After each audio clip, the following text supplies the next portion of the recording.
Jesús de Nazaret fue amigo y fue amigo. Eres mi amigo, eres mi amigo, eres mi amigo, eres mi amigo, eres mi amigo, eres mi amigo. Jesús de Nazaret, Jesús de Nazaret, Jesús de Nazaret, Jesús de Nazaret, Jesús de Nazaret, Jesús de Nazaret, Jesús de Nazaret. Y despierta, Cristo es el camino. Él es también la vida y la verdad. Despierta, Cristo es el camino. Él es también la vida y la verdad. Despierta, Cristo es el camino. Él es también la vida y la verdad. Y tú puedes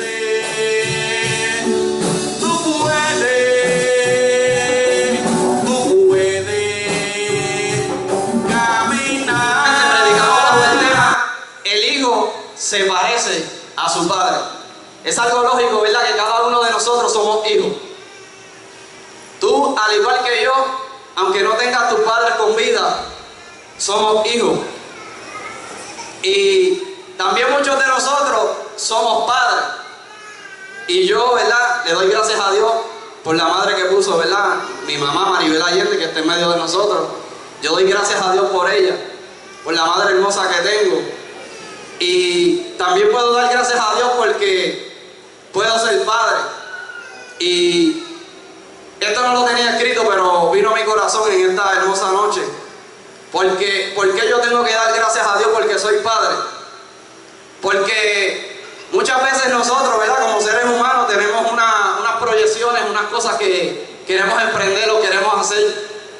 Y desde muy jóvenes nosotros como seres humanos pensamos, ¿verdad? Y queremos aspirar a tener hijos, a tener una familia. Y este fue mi caso. Yo quería tener hijos, yo quería tener una familia.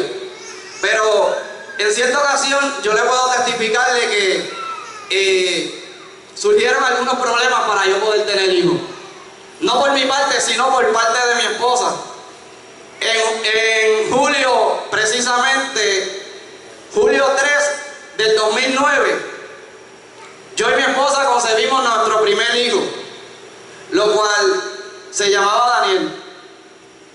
Y a través de ¿verdad? Esa época, en esa ocasión, mi esposa tenía dificultad porque su vientre era incompetente, su cuello era incompetente y esto no le permitía, ¿verdad?, retener los hijos. Los que saben de enfermería y las personas que están en este lugar, pues saben, ¿verdad?, de esta condición que ellos tienen que permanecer sentadas, tienen que permanecer, ¿verdad?, acostadas en todo momento. Y este fue mi caso, que mi esposa dio a luz a los 6 meses, nuestro primer hijo llamado Daniel, lo cual dio a luz en julio 3 y no fue posible, ¿verdad? Dios no lo permitió, pero yo le puedo testificar hoy que pasamos un proceso duro. Yo me acuerdo en una ocasión que yo llegué al hospital en el área de NICU, y cuando estoy en el área de NICU, el nene se encontraba ya hinchadito, estaba bastante grave. Pero en ese momento yo salí afuera corriendo y me arrodillé en una esquina, me tiré en una esquina postrado, triste en mi corazón. Y yo decía: Señor, verdaderamente, ¿por qué me está sucediendo esto a mí? En ese momento yo no estaba en la iglesia. Yo todavía no había confesado a Jesús con mis labios como único y exclusivo Salvador, pero sí reconocía que había un Dios en el cielo que podía hacer el milagro. Aun cuando los médicos dijeran que no se podía, ahí estaba Dios para decir: se puede. Pero no fue la voluntad de Dios. Y yo me postré en aquella esquina y comencé a llorar. Yo le dije: Dios mío, Señor, yo quiero tener un hijo. Esas fueron mis aspiraciones desde niño, poder tener una familia, poder tener un hogar con mi familia, con mi esposa, con mis hijos. Y yo decía: Señor, yo quiero jugar con mi hijo. Señor, dame la oportunidad de que Él pueda salir de este lugar para yo poder jugar pero Dios tenía todos los planes en su voluntad. Y luego de esta ocasión, perdemos a este niño llamado Daniel. Más adelante, aproximadamente como un año, mi alma adora a Dios. Mi esposa nuevamente cae embarazada, pero no nos percatamos del embarazo hasta que le da un fuerte dolor a ella. Y en ese momento que le da el dolor, vamos al médico. Y cuando vamos al médico, la persona que le hizo el sonograma le dijo: usted estaba embarazada y acaba de perder una trompa de falopio. Ya no era una condición, amado hermano, ya son dos condiciones. Mi alma adora al Señor. No tan solamente era su cuello incompetente, sino que también había perdido una trompa. Y no tan solamente esa, sino que también tenía otra condición, lo cual se llamaba prolactinoma. Que si el prolactinoma estaba alto, no le permitía, ¿verdad?, tener hijos con facilidad. Pero a través de este tiempo, cuando yo me acerqué y le pregunté a ellos, le dije: mira, ahora ¿cómo van a hacer las cosas? ¿Cómo yo voy a poder tener un hijo? Y ella sale y me dice: las cosas se están complicando aún más. Las cosas se están complicando porque no tan solamente es una condición, sino que ahora acaba de perder la otra trompa. Pero cuando uno tiene fe, todo es posible. Cuando uno cree en un Dios todopoderoso y le entrega su corazón dispuesto a que Él haga la obra, dalo por hecho de que Dios va a hacer cosas grandes en tu vida. Luego de esto, aproximadamente varios años, el pastor y toda la congregación estaba al tanto de lo que a nosotros nos sucedía, pero ese día Dios habló a nuestras vidas de manera especial. Y Dios tocó al pastor a que orara por nosotros. Y cuando el pastor hace esta oración, teniendo en cuenta, ¿verdad?, de la petición que nosotros teníamos en nuestros corazones, orando con conocimiento, le unieron la barriga a las damas de la iglesia. Y en ese momento, el pastor declaró la palabra, porque cuando uno declara la palabra, dalo por hecho de que Dios lo va a hacer conforme a nuestra fe. El pastor declaró la palabra. Y por su palabra declarada, en el nombre poderoso de Jesús, nombre que es sobre todo nombre, Dios hizo el milagro. Aleluya, dar un aplauso fuerte al Señor, dar un aplauso fuerte. Hoy por hoy yo puedo decir que estoy agradecido de Dios y que doy gracias a Dios porque soy padre. Le voy a pedir a mi esposa que pase por aquí, porque mira, no me dio uno, sino que me dio dos. Alaba la gloria del Señor. Si mi hijo también está por ahí, le voy a pedir que pase por aquí. Porque Dios es bueno y estas cosas hay que testificarlas para que la gente sepa de que Dios todavía habla y hace milagros. Mi alma adora al Señor. Cuando el predicador el martes pasado habló que yo tenía mucho que dar, Dios me puso en mi corazón y me dijo que todas las cosas que yo he pasado, que todas las cosas que Él ha hecho conmigo, yo tengo que testificarlas para la gloria de su nombre, para que su nombre sea exaltado. Habían varias condiciones, 3. Habían imposibilidades para el hombre, pero mira, no tuvieron que ponerle seclaje, no tuvo que permanecer en cama. ¿Saben por qué? Porque el Señor hizo la obra perfecta y a Él le damos toda la gloria y toda la honra. Gloria al Señor. Ella es mi esposa, para los que no lo conocen. Gloria a Dios. Y de verdad que Dios ha sido bueno con nosotros. Y es tanto así que yo le dije que si no llega operada, yo voy a buscar en YouTube a ver cómo se operan, ¿verdad? Cómo hacen esas operaciones para yo mismo operarla, porque Dios, si sigo así, sigue por ir para abajo.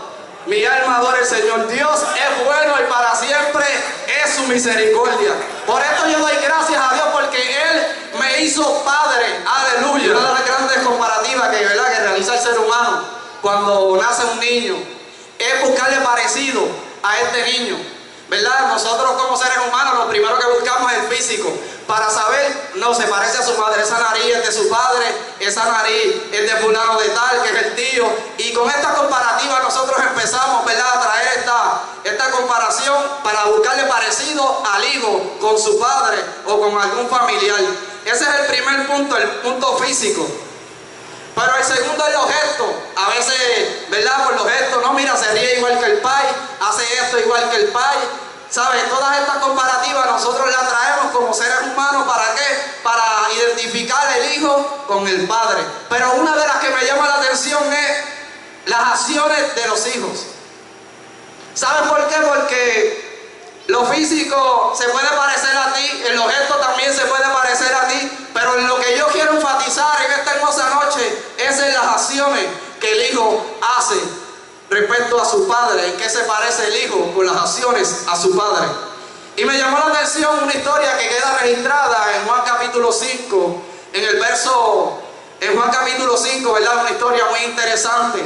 Gloria a Dios, damos por eso, por su palabra, porque su palabra es vida, aleluya. Su palabra es la que restaura, la que cambia, la que viene a la vida del creyente con un propósito, y es para redarguir, instruir y corregir, a fin de que todos hagamos buena obra, así como dice en 2 de Corintios capítulo 3, verso número 16.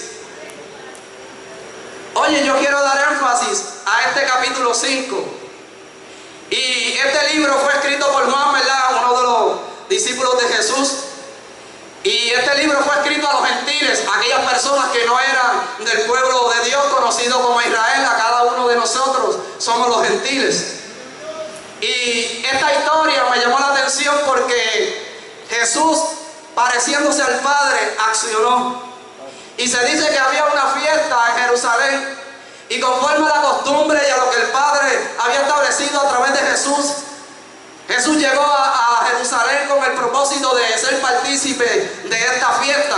Pero lo que quiero resaltar a través de esta historia es que Jesús, cuando pasó por un lugar llamado el estanque de Betesda, todos conocemos esta historia, y cuando pasó por este lugar, el estanque de Betesda, había un hombre paralítico que estaba en una condición crítica, hacía 38 años, pero él estaba allí con la intención de recibir la sanidad de parte de Dios.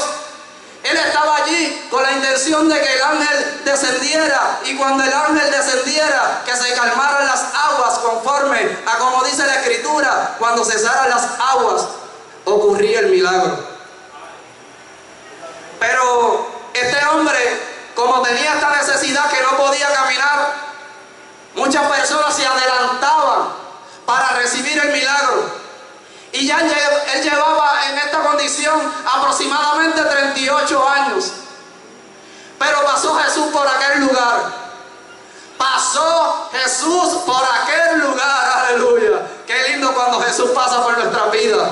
Qué lindo cuando Jesús pasa por nuestra vida y nosotros no permitimos que siga de largo, sino que haga la obra en nosotros. Cuando Jesús pasó por aquel lugar, Jesús le dice a este hombre, ¿quiere ser sano? Y este hombre le dice, yo no tengo quien me meta en el estanque cuando el agua calma. Pero lo que me llama la atención de esta historia es que este hombre no había reconocido a Jesús. Cuando este hombre le dice esto a Jesús, Jesús le responde, ¿quiere ser sano? Él le dice, yo no tengo quien me meta en el estanque. Y en ese momento Jesús lo que le dijo fue, coge tu lecho y anda. Declaró una palabra sobre aquel hombre. Declaró una palabra sobre aquel hombre. Aquel hombre pudo pararse y pudo coger su lecho conforme a como Jesús le había dicho, y empezó a caminar. Jesús le dijo, coge tu lecho y anda, y él cogió su lecho conforme a lo que Dios le había dicho, a lo que Jesús le había dicho, y comenzó a caminar. Pero a través de esta historia podemos entender que más adelante habían unos hombres, los judíos, conocidos como los judíos, así lo registra la palabra. Y cuando están los judíos que ven conforme a la ley, porque era sábado y tú no podías cargar con nada, no podías hacer ningún oficio en aquel entonces, pero estos judíos detenieron a este hombre. Y le dijeron: ¿por qué tú andas con tu lecho? ¿Por qué tú andas con tu lecho? Tú sabes que la ley dice que no puedes hacer nada. Y él dijo: bueno, el hombre que me sanó a mí, me dijo a mí que cogiera mi lecho y que andara. ¿Y qué yo hice? Cogí mi lecho y andé, le hice caso. ¿Sabes qué? No le dieron importancia al milagro, lo que le estaban dando importancia era a la ley. ¿Sabes qué? Que nosotros como seres humanos no tenemos, ¿verdad?, que ser tan religiosos. Nosotros lo que tenemos que es buscarle la presencia de Dios y impartirle esa presencia a otros. Mi alma adora a Dios. Y este hombre le dijo: yo no sé cómo se llama, yo sé que él me sanó, eso sí lo puedo decir yo. Él me sanó a mí y yo puedo caminar ahora porque yo no podía caminar. Pero sigue esta historia y Jesús se encuentra con este hombre nuevamente.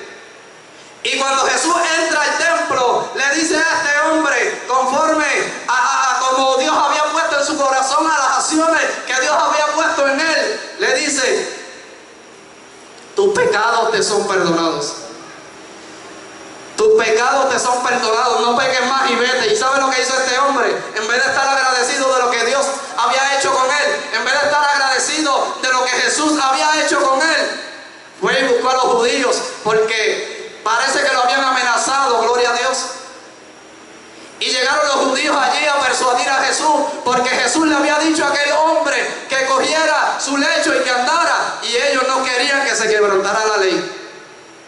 En vez de reconocer a este hombre que estaba haciendo los milagros, estaban más pendientes a la ley, estaban más pendientes a no perder la postura, la posición que tenían religiosa. Pero aquí no venimos por religiosidad, aquí venimos a adorar a un Dios que está vivo, a un Dios que tiene poder, a un Dios que todavía sana y te dice: ven a mí. Mi alma te adora, Jesús. Oye, y estas personas persuadieron a Jesús. Y cuando lo persuaden con la intención de echarle mano y matarle, dice la historia de la Biblia que Jesús les dijo, vamos al verso número 17. Vamos al verso número 17, Juan capítulo 5, verso 17. Amén.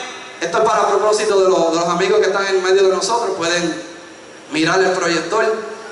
Dice la palabra: y Jesús le respondió: mi Padre hasta ahora trabaja y yo trabajo. El Hijo se parece a su Padre. Por esto los judíos aún más procuraban matarle, porque no solo quebrantaba el día de reposo, sino que también decía que Dios era su propio Padre, haciéndose igual a Dios. El Hijo se parece al Padre. Gloria a Dios. Y registra la palabra, ¿verdad? Ellos, en vez de resaltar a Jesús con tantos milagros, habiendo visto a este hombre postrado paralítico durante 38 años, no reconocieron a Jesús. Y lamentablemente esto mismo sucede en este tiempo. Hay gente que no vienen a Jesús, no lo reconocen y pierden su vida. ¿Y sabes qué? Que es lamentable, porque hay dos lugares. Esto hay que hablarlo. ¿Sabes por qué? Porque el enemigo de las almas pone en la mente de las personas y hasta en los mismos creyentes que cuando uno va a algún lugar que una persona muere, uno trata de consolarlo y le dice: no, él está en el cielo, tranquila. Mira, él está en el cielo, tranquilo. No, nosotros tenemos que hablar la verdad, porque por nuestras acciones, conforme a como nosotros obremos en la tierra, así vamos a ser juzgados en el cielo. Mi alma adora al Señor. Ese día del juicio, cuando nosotros seamos juzgados por nuestras propias obras, dalo por hecho de que vamos a tener que dar cuenta, conforme a como dice 2 de Corintios, capítulo 5, verso número 10. Que todos tenemos que compadecer ante el tribunal de Cristo por las obras que hicimos cuando estuvimos en la carne, sean buenas o sean malas. Son acciones. Acción significa hecho, actividad, movimiento o un acto. Jesús le dio a entender que al igual que Él se parece a su Padre en todo lo que hace. Y verdad, cuando leemos el verso número 19, Dice la palabra, respondiendo entonces Jesús les dijo, de cierto os digo, no puede el Hijo hacer nada por sí mismo, sino lo que ve hacer al Padre, porque todo lo que el Padre hace, también lo hace el Hijo igualmente. Yo le voy a pedir a la técnica que ponga la foto. Amén. Gloria a Dios. Usted puede seguir adorando al Señor. Mira, nuestros hijos también son iguales. Nosotros tenemos que ser ejemplo para nuestros hijos. En esa ocasión, cuando mi nene me ve que yo estoy practicando algo, estoy adorando a Dios, estoy haciendo cualquier actividad, si lo pueden observar, él tiene mis zapatos puestos y tiene mi camisa también puesta y tiene un cepillo en la mano. Parece cepillo en el micrófono. Alaba la gloria de Dios. O sea que lo que ve el Hijo de nosotros, eso también ellos. Hay otra foto, si la pueden poner. Alma mía te adora, Jesús. Tú eres digno y poderoso, Señor. Amén. Mientras ella sigue buscando la foto, le puedo decir, ¿verdad?, que en ese momento yo me encontraba pasando trimmer. Y él viene y agarra el rastrillo y agarra, ¿verdad? Porque esto es lo que busca el Hijo, parecerse al Padre. Todo lo que ve del Padre, el Hijo lo quiere o lo desea hacerlo. Alma mía te adora, Jesús. Y Jesús hacía conforme a como el Padre le mandaba, como el Padre le estipulaba. Podemos observar que en los versos siguientes Jesús le dice que el Padre entregó toda potestad en sus manos. Toda potestad el Padre entregó en las manos de Jesús. Y hay algo que yo quiero resaltar a través de la palabra en Juan capítulo 11, una historia donde Jesús, aún Lázaro siendo su amigo, no fue y estuvo en el momento que fueron a buscarle a sus hermanas Marta y María, sino conforme a como el Padre había establecido, él se movió en fe. Oye, dice esta historia, que este hombre estaba enfermo y estaba a punto de morir. Y en ese momento que él estaba a punto de morir, Marta y María, hermana de Lázaro, van en busca de Jesús, en busca de aquel que solamente puede hacer el milagro en esa condición. Oye, lo que tú tengas para Dios, eso no es problema, porque Él hace todo lo imposible, lo hace posible para la gloria de su nombre. Mi alma te adora, Jesús. Y en ese momento esta persona estaba padeciendo por esta situación, pero el Padre dijo: no, quédate ahí, porque esta enfermedad no es para muerte, sino para que el Hijo del Hombre sea glorificado. Pero Jesús no se fue en el momento que lo fueron a buscar. Por eso es que nosotros tenemos que estar conectados con el Padre para saber la acción que quiere el Padre que nosotros hagamos como creyentes. Mi alma adora al Señor, para poder impartirle a aquellos que necesitan un milagro de parte de Él. Y registra la palabra que Jesús se quedó durante 4 días y luego